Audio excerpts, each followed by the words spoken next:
Okay, abusia ma me na wase Ebra GH report so na maba be piem Monicas experimental o hwemachi a school mu na me gina na matene wo internet ne so say school ya me gina mu yi aye government school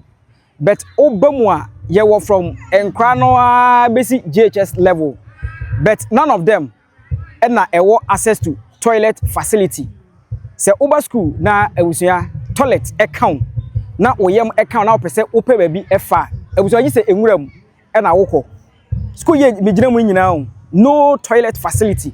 e na wa ha it is a teacher ni pese oye ne ho ye teacher ni ba school na bibi e ha no sebe ne man shada enkoye na ope ba bi aye ne ho ye as a graduate teacher ya post na beto a wo kyade no abuso ya eden and oni ba bi a obetimi akọ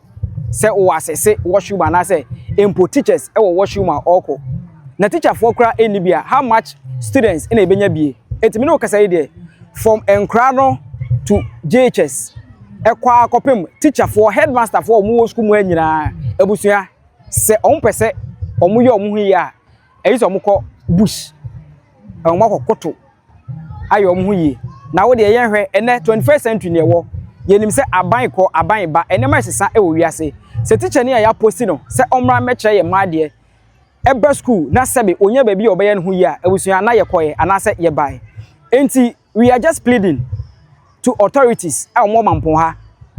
Anglican school mpanifo a eto school nim onan na mo so ma school ni eba ye se omo ntwam ani mehwe Monicas experimental because enema ekoso ha no very bad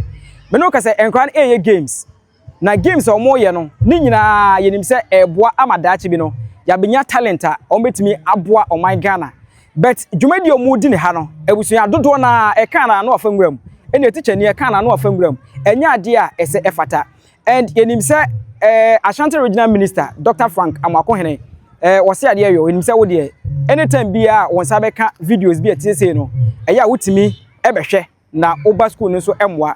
we so another call students a omowo St. Monicas experimental call se ebeya wo de tumpanifo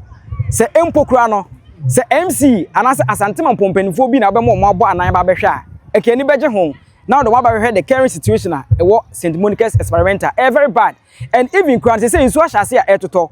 uram e ba bi a omukọ yo mo ho ye na abusua enye eho nyina afu ye mfa ne se teacher ni kọ ho students ekọ ho na sebe aboa bi kra kọ kana Ghana na asembe na ye ka asembe pa na ye ka nti abusua se de me ne wo ka no wo de me twamfo nyini kakra amu ahu se de enema sitie e wo school mu ha no